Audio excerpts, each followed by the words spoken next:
আজ শ্রীজি ঠাকুরের সত্যানুসরণ গ্রন্থ থেকে পাঠ করছি তৃতীয় প্যারায়, অর্থাৎ তৃতীয় ছন্দ বলা যায়, যেখানে বলা হয়েছে, জগতে মানুষ যত কিছু দুঃখ পায় তার অধিকাংশই কামিনী কাঞ্চনে আসক্তি থেকে আসে। ও দুটো থেকে যত দূরে সরে থাকা যায় ততই মঙ্গল। এর মানে আশা করি সবাই বুঝতে পেরেছেন। কামিনী কাঞ্চন অর্থাৎ আমাদের যে ভিতরকার কিছু পিশাচরূপী লালসা থাকে, সেগুলোর প্রতি যদি এক নারকীয় আসক্তি কারো জন্মে যায়, তবেই জগতের যত কিছু দুঃখের স্বাদ সে আস্তে আস্তে করে পেতে থাকে, আস্তে আস্তে করে জীবনটা তার কাছে তিক্ততাময় হতে থাকে। ওই দুটো থেকে যতই দূরে সরে থাকতে পারবেন ততই জীবনে মঙ্গলের অধিকারী হবেন। এর পরের প্যারায় ভগবান শ্রী শ্রী রামকৃষ্ণদেব সবাইকে বিশেষ করে বলেছেন, কামিনী কাঞ্চন থেকে তফাৎ তফাৎ খুব তফাৎ থাকো। অর্থাৎ এখানে শ্রী শ্রী ঠাকুর শ্রী রামকৃষ্ণদেবের উদাহরণ দিয়েই কিন্তু বলেছেন যে তিনিও বলেছিলেন কামিনী কাঞ্চন থেকে যাতে খুব দূরে থাকি আমরা। এটা আমাদের ধর্মীয় একটা রীতির মধ্যেই পড়ে। কামিনী থেকে কাম বাদ দিলেই ইনি মা হয়ে পড়েন, বিষ অমৃত হয়ে গেল, আর মা মাই, কামিনী নয় খুব।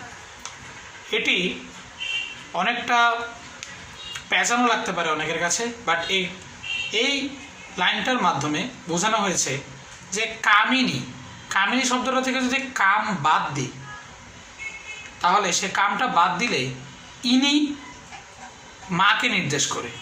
কাম বাদ দেওয়ার পর কামিনীতে যে ইনিটা থেকে যায় সেটা মা নির্দেশ করে। অর্থাৎ যেখানে আমার কামিনীর ভাব উদয় হয়, কামিনীর একটা ভাব মনে আসে, সেখানে যদি আমরা মা রূপে কল্পনা করি কোনো নারীকে, বা যার প্রতি কামিনীর প্রভাবটা আসছে তাকে যদি আমরা মা রূপে গণ্য করি, তবে বিষ অমৃত হয়ে যাওয়ার মতো ঘটনা ঘটে। কারণ মা রূপে গণ্য করা মাত্রই সমস্ত কামিনী নষ্ট হয়ে যায়, যা মঙ্গলেরই প্রতীক। মায়ের শেষে ঘি দিয়ে ভাবলেই সর্বনাশ, সাবধান মাকে মাগি ভেবে মরো না। অর্থাৎ মাকে মা রূপে সম্মান করুন, মাকে মার মতো শ্রদ্ধা করুন, মাকে অসম্মান করার মতো সর্বনাশ করবেন না, তবে আপনার জীবনের সর্বোচ্চ পরিমাণ দুর্দশা আপনি দেখতে পাবেন। প্রত্যেক মাই জগৎজননী, প্রত্যেক মেয়েই নিজের মায়ের বিভিন্ন রূপ, এমনতর ভাবতে হয়। অর্থাৎ যখন কোনো অপরিচিত মেয়ে আমার সামনে থাকবে, তখন আমি তাকে জগৎজননী রূপে এবং মায়েরই বিভিন্ন রূপে, অর্থাৎ মায়ের বিভিন্ন রূপ বলতে বোঝানো হয়েছে যেমন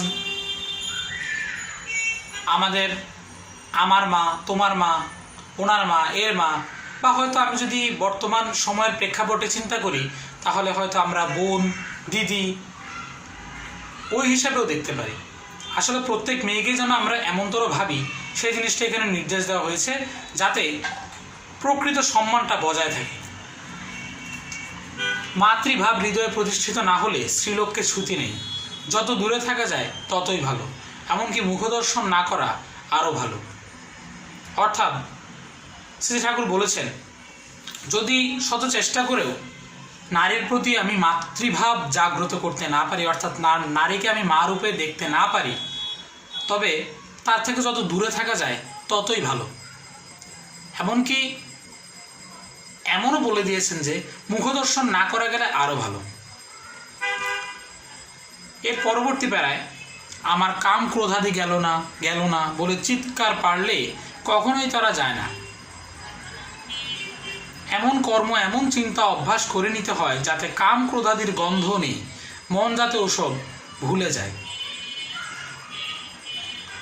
অর্থাৎ আমরা এমন হয় যে আমরা আমাদের দুর্বলতা, বা আমরা যখন কামের একটা আসক্তিতে পড়ে যাই, তখন আমরা ওই জিনিসটাকে বারবার ভেবে ভেবে আফসোস করতে থাকি।